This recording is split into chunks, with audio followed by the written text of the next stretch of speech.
Wake up and deliver. Well, good morning, John, and our favorite listener, Kat, this morning, because we always gotta, she's just pretty much part of the group. Yeah, that's true. Kat's gonna have to come up and start talking more, I think. I don't know. She if she wants to. I don't know if she's shy or not. I think she would kick it. I think she'd outdo us. I don't know if we want her to come up and be like, hey, Oh, she's got the radio voice. We don't, right? yeah, that's true. We gotta play around with stuff after to try to make ourselves sound palatable, right? Oh yeah, you gotta deepen her voice so it's like doesn't sound as nice after. Like I did to you, Barry White. Anyways, welcome to another Wake Up and Deliver, episode 18. As always, we're going to start off with some brain food to get us going. I didn't really read this one through this morning, but I'm hoping it's a good one. I didn't really ponder it like I usually do. In my whole life, I've never been good at something I wasn't very interested in. It just doesn't work. There's no substitute for strong interest. That's good old Charlie Munger. That's I don't even know if I should admit it because I think I probably identify with that a little bit more than maybe the average person. Yeah. I really do think that that's true. Like I'm very much someone. If you want to get my peak creativity and you want to get the best out of me, it's got to be in something that I'm interested in, or that I find cool, or that the problem itself I want to solve. I kind of get really bored with things. So if it becomes like ultra mundane and just basic and stuff like that, it takes a lot of very intentional effort for me to get it done. It's funny how a lot of like people you just talk to, or even customers, carriers, or whomever, like you're dealing with on a one-on-one basis, if they don't have passion, they don't have interest in what they're doing, you just can tell. Like you don't have, it's not the same kind of sale, it's not the same kind of interaction, it's not the same kind of anything. If they're just going through the motions, you just you don't feel it the same way. But if you get someone energetic in the room that's like super pumped about something, man, does it make a difference? Yeah, I agree. I think that that's why you very often will find that within a logistics company, right? Whether it's warehousing, sort of last mile delivery, or middle mile or bulk transport, those the how many times have you heard like, oh, I love working with either this dispatcher or email this person and not that one or whatever? And I think it's because people tend to gravitate to the ones that really are interested, as opposed to the people that feel that it's just a task or whatever, and don't maybe step up to that next level, because so much of Yeah. what we do is detail oriented, right? Like, I mean, okay, everybody knows a shipment is going from A to B. That's fine. But the reality is that when things start going wrong or whatever, the person that has that different level of interest and kind of gets more involved will have better solutions. They'll think about the problem differently. They're gonna want to solve it, as opposed to someone who's just kind of like, I'm doing my job, and it's either stuck here or stuck there, whatever it could be, right? They'll care. That's the biggest part, right? When people care, everybody notices they want to work with you, and that's the part. I don't know. That's what I always say. I'm obsessed with logistics because I guess I care too much sometimes, but it does make a difference. And when people care, want to walk it or go all the way through. If it's not just, hey, it's 5 o'clock, I'm washing my hands of it, and it Oh, shows. yeah, for sure. I mean, even it's funny, right? Like, I was helping a couple of customers last week with different data, no, not data issues. They were having problems, but I could tell 100% that like the answers would be in their data and in their systems and stuff like that. Yeah, And they have good people working for them, but you kind of really have to be interested and care to a certain degree to actually start deepening, going a little bit deeper and peeling back the onion. Like I ripped through this dashboard worth of stuff. So I ripped through, I don't know. It wasn't even that much data, honestly. Maybe 50, 60,000 lines or whatever, but really finding out for this one particular customer, like what this one issue is, exactly when it started in the last 4 months, and then to what degree. And that information that like they've had for months, like obviously it's in their system and stuff like that, right? So it just sometimes comes down to like having that, passion to rip through it. I think the double-edged sword of that for people like you and I, though, is that we have a tendency to probably spend like too sometimes much go time even too far, or you go too far down down the the rabbit rabbit hole hole. to solve, yeah, to solve the problem or whatever. And it's like you find these nuanced things that are really cool and actually can help improve the business. But you definitely have to gatekeep against that too, because I'm definitely guilty of doing more than, kind of going past that point of, or getting into that period of, or point of Well, how diminishing much do you returns. think of that as culture versus actually looking like, someone reached out to you and because you're an outside person, they might be more willing to listen to what you have to say versus someone Mm. could have been saying this for a long time and, some we've all had bad managers and they're just like, I don't think so. Focus on your lane. And then they just let the problem kind of continue. How much do you think it's one or the other? Oh, I definitely think that any organization that doesn't empower their people is going to cause problems and that they're going to lose opportunities, right? If you just tell people, hey, all your value is to be like this cog in the wheel and just do this, I think you'll never get people's best stuff.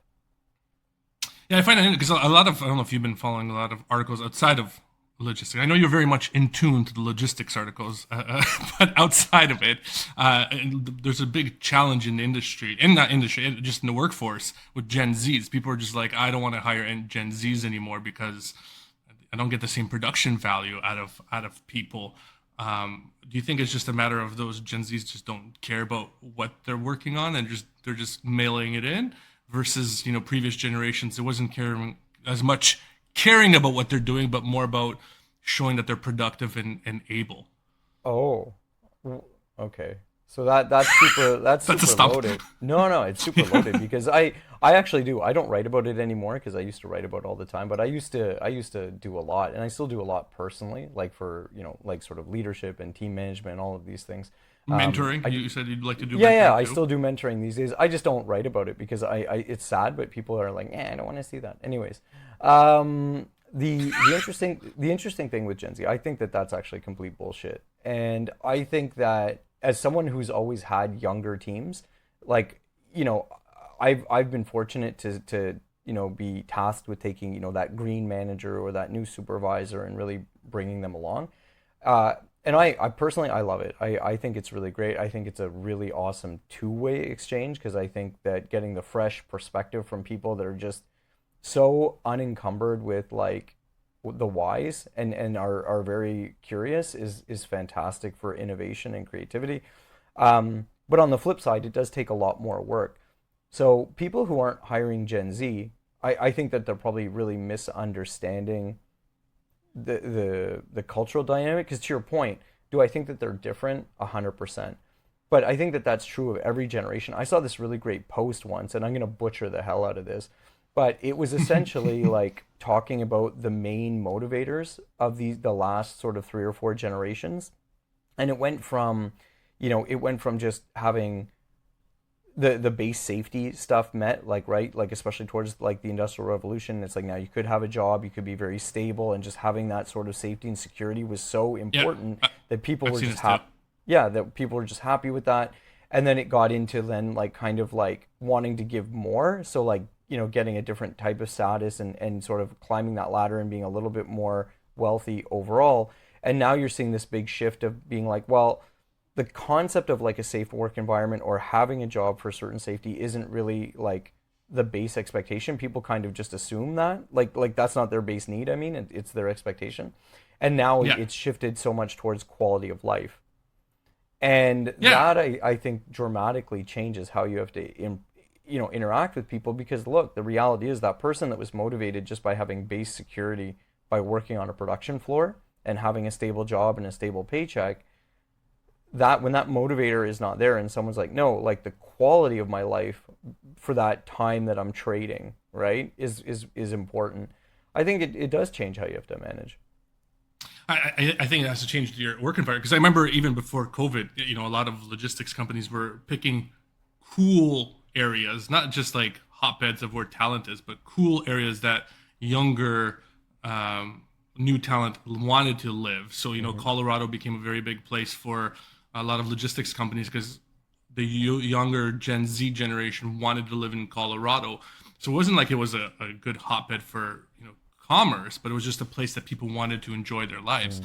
And now we're going the other way. Now it's like, hey, come back to the office, and it's the office is in Chicago, and you have to come here. The office is in Tennessee. Like there's no choice around it, right? So I find that dynamic kind of switching kind of interesting as I think the reliance on these people has shifted to, and everybody's like, oh, AI is the savior. We were so much more productive. We don't need as many people. We don't have to bring in as much good talent in. I don't know. I think that's going to be a double-edged sword down the way when you don't have fantastic talent. Like, I don't know if you saw the Nvidia thing. They're having a huge issue right now Oh yeah, because because everyone's was millionaires. 60% of their workforce is now millionaires, and they have no drive to keep working. So they come in, they're the senior workforce, and they're like multi-millionaires. They don't do anything. Yeah, Nvidia, from what I've read too, is has been an interesting company because they also have a bit of a challenge because I think that they're one of these organizations that, for the most part, live some great values and typically weren't very quick to pull like the pin and lay They don't people fire. off. Yeah, Yeah. it wasn't part of their work culture. But you're right. Now I did see that you have all these senior engineers, for example, that essentially are mad millionaires, right? Whether it's sort of sub 10, 10 plus, depending on when they came in, and all No, of it's these new. it's it's 20 million plus. Like some of these guys have like Oh over wow, 20 million. Yeah, like it's not yeah, like, oh, I got 2 or 3 million bucks. There's some like a big like chunk of it some are is, set. yeah, they're set for life. Like there's no need for them to continue at Yeah, this point, right? And but the problem is if they all start selling their stock, they're they're gonna might lose out yeah. and I don't know. hurt Honestly, other I people. think I think that that's like look. I mean, to each their own and stuff like that. I would have to believe like I'm what like my early 40s and stuff like that. Personally, for me, if I got to a position where it's like all of a sudden I had $20 million like that, I think I'd be ready to be like, I want to live differently, and I'm not gonna try to hold out and pretend to work just in case I could make another 10. I know that sounds crazy because like, who wouldn't want another 10 million? But it's like, get away from the grind, man. Go live your life. Go do like there's a million other things that will capture your attention and, to your point, interest, right? And bring you that passion because. And here's my interesting segue for you since you're normally so good about it. What happens when you have a business, for example, that either starts to tank or you don't have the right motivation, That's a good right? segue. You don't have the right motivation, the business tanks. Like, can it either be revived or how does it survive? Because you brought up Pride, which the Pride group here up in Canada, and maybe we could use that as a bit of a frame because they're someone that kind of like rose to an apex, crashed, and now what, right? Yeah, it's a very good story of a lot of industry people think this was the wrong decision. So just catch everybody up on it. Pride Group was a large player in the Canadian trucking logistics financial services. They did factoring. They do leases for trucks. They were a conglomerate of a lot of different things that was very massive. They got into some financial troubles. Basically declared bankruptcy. And they were going through bankruptcy restructuring, and the family, Joe Hull family, basically in the end ended up rebuying their own company on pennies on the dollar. So they got rid of all their debt. The banks made them take out a whole bunch of new loans to buy their company back on pennies on the dollar. And a lot of people in the industry are quite furious about this, whether it's drivers, whether it's customers, whether it's employees, because it feels like it should have not been protected in that way, and that interest in that company I don't think will ever be the same. I think people are going to look at it and go, this is not a proper way to do business, and we don't know if we want to do business with them. So I don't think it's going to be the same as it was before. And the interest level, whether the family is going to be just as eager to turn it around, I think from a branding perspective, they're going to have a very challenging time to turn things around for that company to make it profitable again.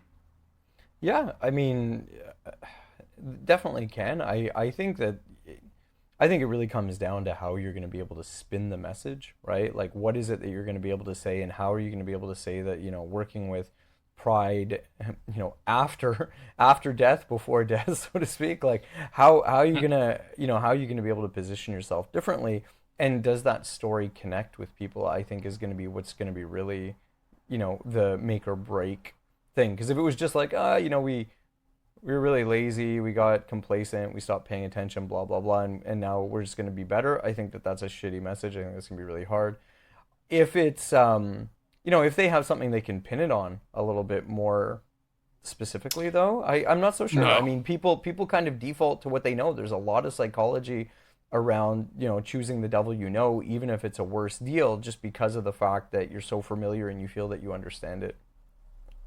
Yeah, I don't think they don't have a specific reason other than what I read was a lot of mismanagement, a lot of enjoying the high life as they say, and that was a typical challenge for a lot of companies when they get enough success that they think that Mm. that kind of influx of money makes a difference. But they are having other challenges because the other problem that it becomes after the fact is all the companies that deal with them now want COD payment. So if I'm going to do business with Pride, I'm not going to accept 30-day payment terms with them. Mm. I want COD, and that puts another level of stress that a lot of people weren't thinking or anticipating that you might have. Is the financial burden becomes, call it, tenfold harder on a company like that as they're rebranding because there's no trust in them operating, and then in turn they're going to want COD from their customers, but their customers are going to be like, listen, why would I give you COD when I got Bison, Transex, Kriska, and all these companies that can do the exact same thing you can do, and they're giving me 30, 45, 60-day terms. Like, what is the benefit at this point, right? Yeah. So that problem compounds very quickly and puts a lot of stress on that financial burden. So I don't know. I think part of that is going to be a lot of restructuring and how they kind of present themselves going forward and how they're going to skate around that. But it's going to be a very big challenge for sure. Well, and how much access to cash they have, right? I mean, they look. The reality is, I mean, unfortunately, transportation for a lot of people can be won with the dollars, right? So if for whatever reason they have enough of a war chest somehow, and they can reduce their rates enough to get attention, that's going to be hard for a lot of small shippers to stay away from, right? If they figure like, wow, this is 20% cheaper every time, no matter what. I'm not suggesting that that business model is great or that it would be long-term viable, but if they have enough cash, I think they could definitely buy back their a certain position anyway. So, from a perspective of a quote unquote, what would you call yourself, a recovering shipper? Recovering shipper, yeah. A recovering shipper, what are some warning signs that you'd look out for, or how would you look at a business like that you know of has gone bankrupt? They're having financial issues. They're one of your, call it, top five movers and shakers within your organization. How do you approach that conversation? Do you even approach it, or do you like, hey, listen, as long as you're providing me service, I really don't care? Or is there like a metrics that you should be looking out for that you go, hey, they're below this threshold of security for me, and I need to diversify? No, I mean, that's really challenging a lot of the time because most of the companies that shippers are working with they're not public, right? So they don't necessarily have to divulge any financial information, and they don't, put out all of that type of business health kind of information. I can say from my side, you're always listening, so you start to understand, hey, what are you hearing from drivers? What are you hearing from the other carriers and stuff like that? And when I managed that in the past, like I had a situation where there was a carrier that we were working with that was a little bit more volatile. They were doing great work. Like it wasn't a quality of work thing, but you just felt that like maybe some of the business decisions were, expanding too fast, getting too thin, da da da, like, in terms of the way that they were operating. I just mitigated the risk. I brought in other carriers in certain areas. I kind of was working with them in a way that if I felt I had to make a change, that would be able to continue. So like the work would be able to continue, sorry. So, I think it's a mixed bag. I think for most shippers, to be honest with you, if their loads are getting delivered and they Yeah, and okay. they haven't had a particular loss, they're not as injured as, like the drivers, for example, or maybe the other, sort of owner operator or the other companies that might have been subcontracting for work, because they're the ones who end up getting burned. The shippers, for the most part, if their loads are delivered, they they're not usually the ones feeling the pain. Right. Shippers, for example, like when the load is held hostage, when it gets lost, when they lose $100,000 shipment, like or whatever, That's like big. that's when they get burned. But I mean, realistically, for most of these transactions, the stuff is getting done. Everything then starts getting rolled into the terms. If anything, some of these shippers probably just essentially got a big boost to their year by not having to pay some of that stuff back. Yeah. Um. I'm not saying it's good, But I mean, and I don't think that that means that you'd be like, it doesn't necessarily mean that you're going to be quick to go back to them. But I do think that there's probably a weird area of like, well, how was their actual performance? Like, did we have any particular challenges with them? And then if we're going to continue to do business with them, is there anything that we need to do to put in place to protect ourselves even more? Doesn't that perpetuate the issue though? Doesn't that help? Like, doesn't and again, doesn't that help? Not help. Doesn't that make it worse for the whole industry because you're not paying attention to the challenges and you're just letting this subpar vendor operate within it versus being like, hey, sit down with them, be like, hey, we know you're having challenges. These are the challenges. Because they're slowly adding to it too by taking lanes away or bringing other people in. You're just preparing yourself. You're isolating yourself for it, right? You're not either mitigating it or you're not mitigating it for the whole industry or you're not helping them by providing some kind of other structure for them to make them turn it around. Like, do you have an obligation to help another company that's one of your vendors? I guess is what I'm trying to ask. I think that that's tough because I think that there's the answer that everyone would love to hear, and then I think that there's probably something that's a little bit closer to the truth. I honestly, and I know this isn't a great answer, but I guess I would put it out there more as a rhetorical question that people could think about. But it's like, how many shippers do you actually feel that they're part of the industry, right? You and I have talked very often, I post about it a lot, that one of the biggest gaps, and I do believe it's an area that should change, but there's where I think it should go and the way maybe things are. I think a lot of people view transportation, logistics, operations as kind of like a burden to bear. And I think that they don't necessarily view themselves connected to that industry, more so that it's just something that they have to do, to either sell their product or to make their service accessible. Yeah, one of my courses at the CITT that I did many years ago, and they talked about this, and they said, and from a shipper perspective, every shipper sees transportation and logistics as a quote unquote trash. Trash. What I mean by that is something that you need to get rid of and get to close to zero as possible. It's not about like the waste or like this part of their system that adds a lot of burden to their P&L. It's a fact, right? Like, it's something that you need to either manage, maintain, keep it low. Like, you cannot let it, grow on you. You can't have this fat get too much bigger. And I think that perspective is interesting because companies that adopted a very logistic forward thinking have been the ones that have been the innovators, I think, the last 5 years versus the ones that haven't. And I think logistics can be a very much a different way of putting a different value to customers when it's an experience that's different. Right? 100%, right? Like, I think that, the mentality needs to shift that, it's a cost center, right? Like, and I want to mitigate that cost over to it being, it's part of my value proposition, and the better that my logistics run, the better that my operation runs, means the better I'll be and the more I'll be able to sell. Like real quality, like sort of supply chain activity, logistics, operations, whichever way you want to look at it, the better that is, the more of a sales enabler it should be, right? It should give you more opportunities to say yes than to say no. And I think that that's where the shift really has to go. But I mean, if you want to be able to have that opportunity for more sales, in the same way that you'll hire SDRs or account executives, or you'll build out new tech so that you can build more sales, you at some point have to also invest into your capability when it comes to your operations if you want to be able to have more ways that you can say yes, or to say yes with different sort of conditions, or with more speed, or with more more volume, whatever it could be, right? Yeah, like how, like if a vendor came up to you, a brand new one, and said, "Hey, listen, I do work for a competitor. I am 99% on time, and they love me." Versus another one that came up to you and said, "Hey, I'm 97% on time. I provide all these capabilities, all these analytics, all these extra value adds, and the reason I'm 97 because I'm very true and honest to the KPI. Even though the customer thought I was 99, I believe I was closer to 97." Which one would you kind of be like, I like this versus yeah, he hits my matrix. 99 is what I need. I don't care about the extra fluff.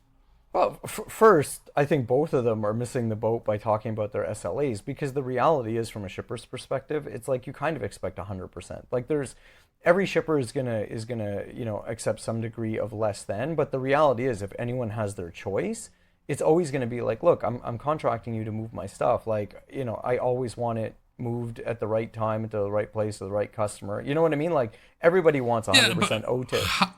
how else are you gonna provide a show value if it's not gonna provide those metrics? Well, so for example, like I mean, you could be talking about, hey, you know what? I mean, here's different things that we have in place. Like, we have what we do. Like, actually, I'll get specific. I'll use your one where it like could be a competitor, right? So that right Yep. away you're gonna come in and you're gonna say, okay, well, this person should have a better understanding of my business, right, and my industry. Yep. So how are they gonna do that?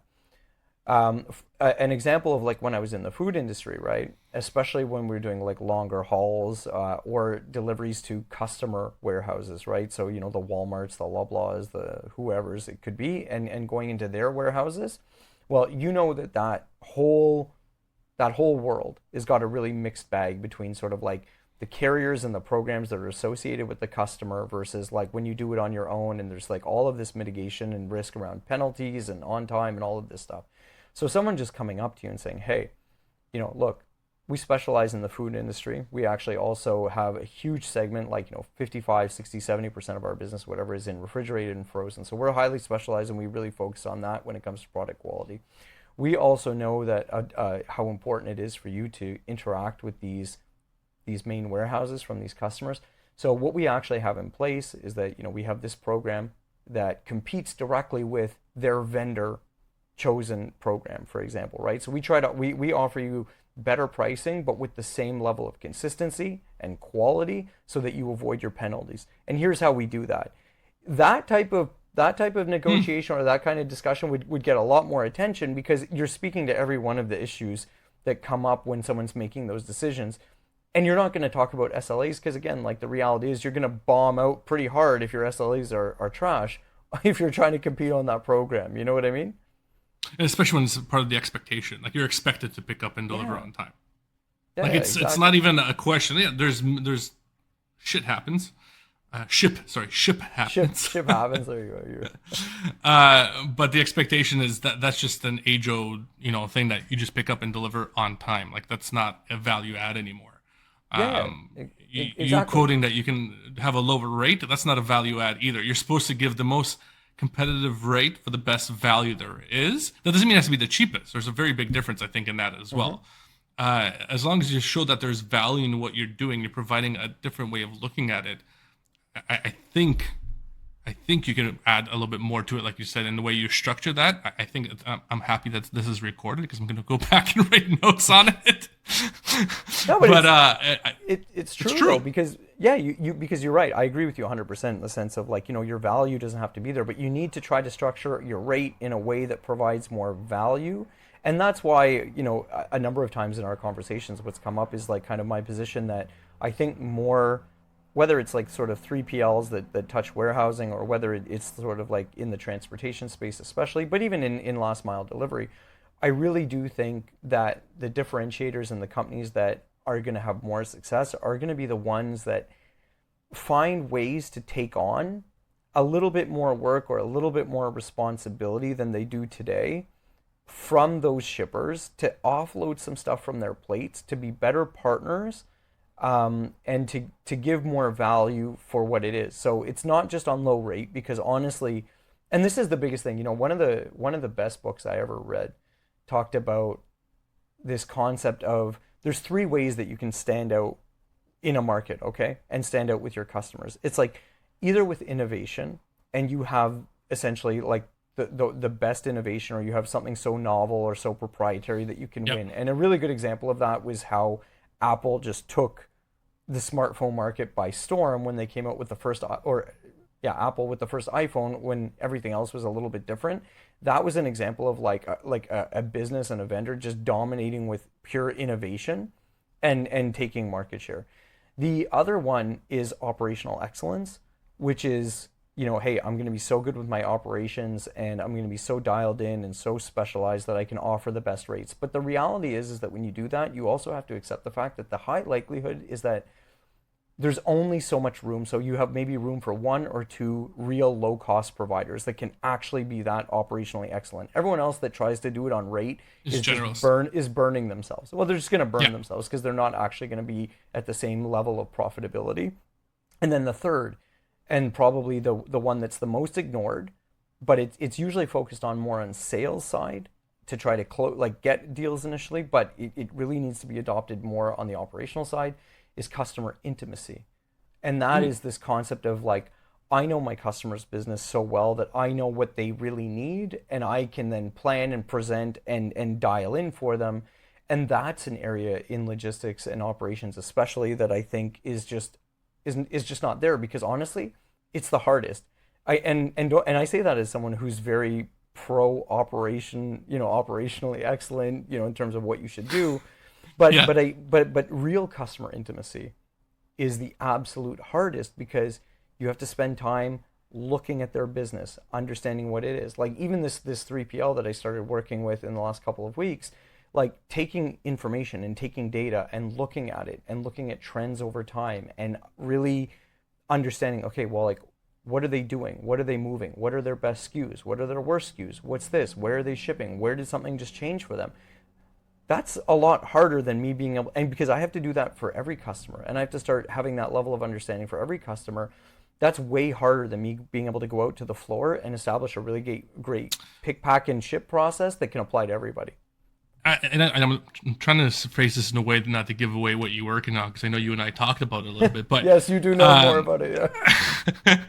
but in your warehouse data, and I know you should be winding it down, but in your warehouse data, and because of the intimacy you had with that data, you were able to, if you wanted to, take 1,000 different SKUs that they were running and say, hey, out of those 1,000 SKUs, you should be really running maybe 50 or less, and these are the 50, and then you will have far more bigger impact on your customer base than you ever did with all this variety of SKUs. Do you want to touch upon that a little bit? Oh yeah, for sure, right? And really, you know what I mean? Because I saw this other cool post the other day. Everyone thinks about these days about this concept of like a normal distribution and like this like idea of like, oh, okay, well, like focus on the middle and you're going to do really well. But like, the whole concept then versus like 80/20, where it's like, who are the 20% of your customers that make more? It's even finer than that. Like this post was talking about Shopify and their customer mix and the amount of new stores and versus revenue and stuff like that. And he was really talking about the fact that it's not a normal distribution, and it's not even just this concept of like an 80/20, but it's much more of like a power relationship, right? Like this power law where you have a very small number of things that make this really disproportionate impact. And that's kind of the same thing, right? About understanding, like in this type of data, whether it's warehousing or whether it's shipping, you most likely, and pretty much every business is probably going to have a very, very small, like top quality amount of activity. And being able to Yeah. really understand that and being able to really know how you can protect it and how you can leverage it with other parts of your business is becoming so important. And the problem that I think so many businesses are having now is that we have more technology than ever to be able to give us this information and this insight, but you also now have a level of data and information that I think, for the most part, has exceeded the everyday capability of most operating teams. And then on the flip side, and this is like, the newsletter I was inspired by, like to do for the weekend, talking about AI and stuff like that. Then you also get into this weird gray zone now of like, yeah, okay, so now you can buy more services that might process that data, but the algorithm or the focus or whoever has decided like what to hone in on, if you're buying a generic product, doesn't necessarily mean it's going to be the best type of solution or it's going to be the best insights for your business, just because of the fact that it becomes very machine learning. If it is really on your data and you have all that great data quality, that's awesome. But I mean, I see some people talking about the fact of like, oh well, like we can use all of these AI things to improve your delivery estimates on last mile, and it's like, oh, that's great. Okay, but I don't need you to know that every week that, Bob takes 30 minutes to get to this stop or to complete this kind of delivery. Well, like I need to know that for my planning, let's say, at a very fundamental base level, but the real quality and the real money comes in understanding, yeah, but is 30 minutes really the right amount of time it should take? And is Yeah. Bob more the problem? Is the area more the problem? Or like what can I change? Because that Or 30 is the minute timing? delivery, Is the yeah, timing the problem? exactly, because that 30-minute delivery, if I can drop that down to 20 minutes and I can free up more capacity in my system, I'm going to make more profit in every situation than if I just accept and I can plan better. Oh, like I know it takes 30 minutes, I'll plan more, I'm going to add more resources. Yeah. Absolutely not.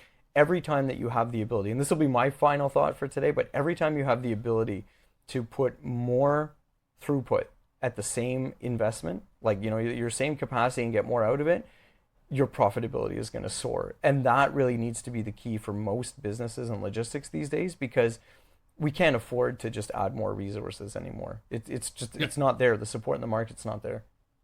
I agree, and I'm not going to add more because I know I help you segue a lot, and on that we're already 6 minutes over. As always, thank you everybody for joining. Wake up and deliver. We'll be back again next week at 9 a.m. We're going to have a special guest next week. I'm going to put that up here in a little bit, and they'll be just joining the conversation. No specific agenda. They just want to join the chat from the beginning. So looking forward to that, and thanks everybody again for joining. Yeah. Oh, and also last thing, guys, these always go up on YouTube and stuff. So if you ever want to listen to them after the fact, we post the links after. So you'll get a couple of weeks that are going to be available today. And we have how many do we have up there now? There's got to be like 15. What is this? Or what's Well, this? 18. 17. So 17. there's 17 up there, 17 up there, or 16 up there, and 17 or 18 will be up this week. So yeah, lots of stuff to be able to go back and check out. If you ever jumped in late and you're like, I wonder what led up to that conversation or whatever, that's all there for you. Awesome. Thanks everybody. Thank you. Bye. Bye.